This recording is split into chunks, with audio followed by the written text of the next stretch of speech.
the prey in the winter. There's not as much because the breeding season for our voles and mice aren't as much. Okay, so we're going to be moving on to Boris. So Boris is our Bengal eagle owl. There we are, brilliant.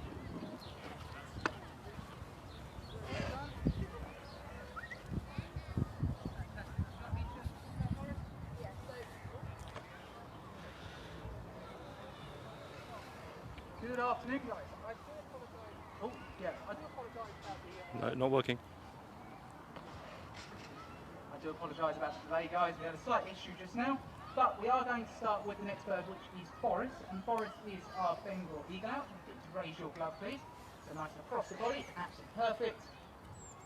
And the Bengal eagle owl is essentially the same as the European eagle owl, one of the largest owls found in the world. They are absolutely enormous. These ones here, slightly regionally different. They are found in the forests of Bengal and India. So I'll get you to raise up your glove, please. Fantastic, you're both doing very, very well. And although they're quite large, they're predominantly going to be hunting small rodents like rats and mice. There we go, very well done.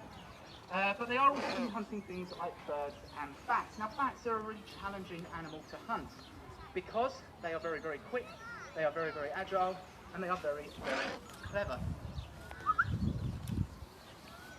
Now for Boris, this is three things that he just isn't. Bless him, he's quite slow when it comes to flying. He is quite cumbersome, and he's not very agile at all. Can I give you this?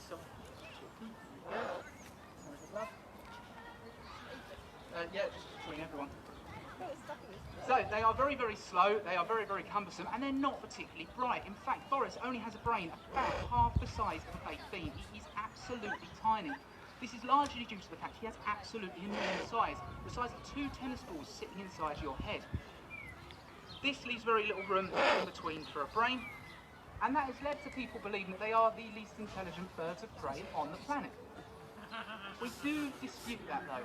While they're not particularly bright with regard to things such as composite puzzles, etc., what they are very, very, very good at is hunting. Their specialist hunting techniques they are very, very good at. So, for example, Boris here will hunt bats. The way that he does it is absolutely amazing. He knows he's never going to outpace or outmaneuver a bat. He knows he's never going to outthink one. So what he does is he levels the playing field a bit. He relies on the things that he is good at, and that is patience and that is timing. He will position himself by bat roosts, sitting in trees and on rock faces, waiting for the bats to emerge and waiting for them to come back from hunting bouts. He will then fly down, picking them off one by one as they're concentrated, as they're bottlenecked into the crevices where they're going to be roosting. This is absolutely amazing. This is an amazing adaptation, an amazing association from an animal with a brain half the size of a baked bean. And yet, if we gave it a puzzle feeder that would take a chicken 10 minutes to complete, it would take Boris. Boris would probably never be able to do it. Now we said earlier on that they're very closely related to our European eagle owls. In fact, it was thought for a long time that they were basically just European eagle owls, but a bit smaller. But we do now know that they are separate, and they are basically European eagle owls that have evolved for so long in that they've become their own species. So I think this is going to be the last flight with Boris. One thing we found, which has been really good fun over the last couple of weeks, is that Boris absolutely loves sunbathing. Now, it hasn't happened too much up until now, but he's starting to get a bit old, and as he's got old, he's realised these people are going to feed me regardless of how well I fly. So I may as well sit up on that post and have a little sunbathe, which is absolutely fine. Our birds aren't robots, it is absolutely up to them whether or not they fly. I think an end piece might be needed, Maya. So they know whatever happens, they are going to get fed. We only use positive reinforcement, meaning we only reward them for good behaviours. We don't beat them if they misbehave. We don't withhold food if they misbehave. All we do is give them rewards. That can be quite frustrating because if Boris here was to sit up on that post until tomorrow, we'd still give him his food and we wouldn't punish him. And it does mean they do hold all the cards, but for the most part, the big question we always get asked is, why do they stay? Why, when he's given his taste of freedom, does he not disappear? And it's simple. It's easy here. Life is very, very easy.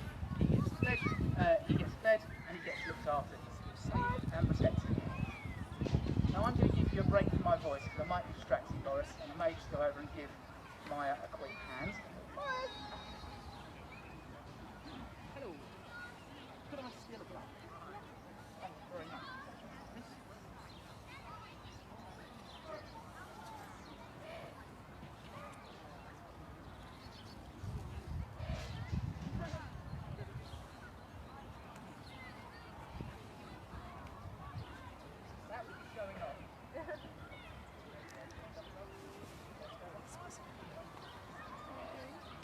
Wonder if his mic's off.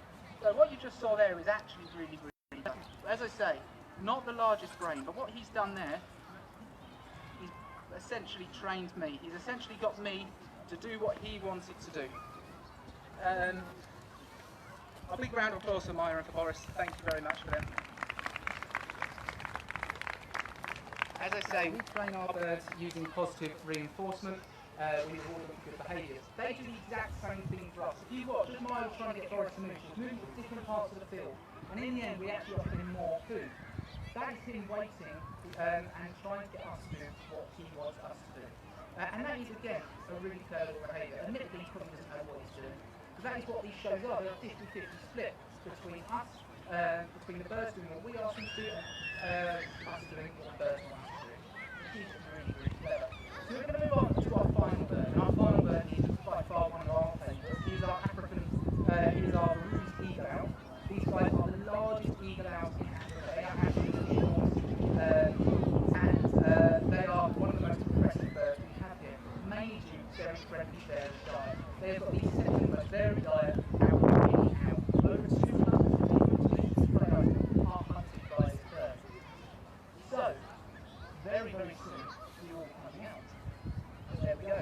Now, I will quickly say, you may have noticed some of the birds on this distracting say, they have some lovely flashing boxes behind us, just through there. Now, birds are creatures of routine, and if you are flown, it's pretty much the same way every day. You start getting complacent, you start quite confusing, a little bit scary, particularly if you've got a brand new parrot process. What I need to ask you to do, and it doesn't seem like I'm doing it, my out of the box, pop up onto the fly out to the branches, which he's done. Fantastic. Halfway there. So this is our Ruse eagle owl. This is the largest eagle owl in Africa. And I think what we're going to do is that you guys follow Maya around and do a bit of feeding. So you want to go along with Maya. Now Pingu's a really good example. Pingu's decided, I do not like flying through bugs. Not my thing. It's a bit scary. It's a bit There we are. Move the food away. That's right. That's fine. She'll get it. There we are. Brilliant. Okay, do you want to try? We've had to work alongside him to try and make his experience a little bit nicer. So you notice he does a lot of post flights. Let's talk a little bit about the Ruse eagle owl. One of my favourite owls to talk about. As I say, largest eagle owl in Africa, largest owl in Africa. Their diet is what I'd like to focus on. It's amazing. These are one of the only hunted burbot monkeys in Africa. Now, burbot monkeys, they're medium-sized primates, they're big, they're powerful, they're clever. Again, big things are blessing. Pingu really isn't. He only weighs about 3 pounds. So for him to hunt them is a challenge. Why do you do that? The food in the post. He's going to do himself a great deal of damage. He flies at the monkey, trying to scare it out the tree, sending clumps into the ground. Now sometimes it doesn't drop out straight away, nudges it a little bit with his feet. Now, I think you can all tell what's happened here. I think this is transfixed by the dress. I was a bit curious as to see Okay, we're going to try everything. I've never seen a wedding dress before, and it's this big flowing moving thing that actually looks like quite a lot of fun to play with for now. So there was a slight chance that one of our birds may decide to try and hunt it.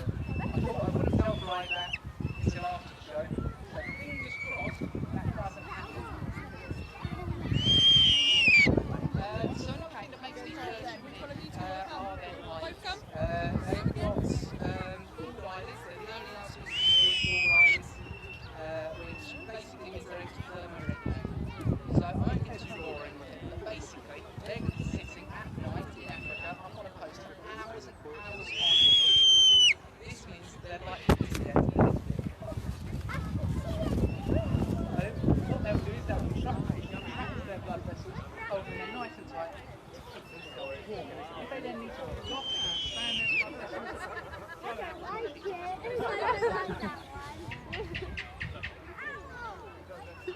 will say they're doing very well. These are not experienced birds. These are not birds that often do our experiences with people. And talking of people, we would like to talk about the training that we do with our birds. And that's generalising. That is getting them used to the wide array of stimuli they're going to have to deal with in the wild. You guys want to come over here? Sorry, in the flying field. So one of the big things we do when they're very young is we bring them out to meet you guys. You are by far Not so well trained. the scariest thing that they're going to come across. You're all very, very noisy, you're all looking different, you're all sounding different. So being used to some rather out, that's quite scary, that's quite daunting. But at a very early age, one of the first things we do is get you guys to interact with them. And that shows them you're not that scary, you're probably not that trying. So, to end with, we are going to quickly reference through a few facts about owls I'm sure you all know the answer to. So I'm going to need some audience participation. So, show of hands, what time of day does an owl come out? Hands up for night time. You broke her. Do better than that. Hands up for night time for when owls come out. Okay, daytime, dawn and dusk. So, you're all in some way correct. Various species of owl come out at various different times of day. Come out at very different times of day. Finger is a predominantly nocturnal species, meaning that they hunt at night. Some of our birds are diurnal, meaning they hunt during the day, and some of our birds are cluster, meaning they hunt during dawn and dusk. Hiya, I've flying taxi over there. Hiya. Taxi up there. I'm going to call this last flight thing, I think very obviously. As you can see, yet again, showing you guys how the birds do kind of do know what they're doing. They do know how to get what they want. So we're going to try and take him back to the box now. Do you remember how we're doing it today? So we're going to go from there to there. I will say this is the second day we're asking you to do this. The first day he did really, really well. So we're all just going to sit and watch and see if he does it. While we're waiting, I'll go for another fact about owls. So we've covered. They don't all come out at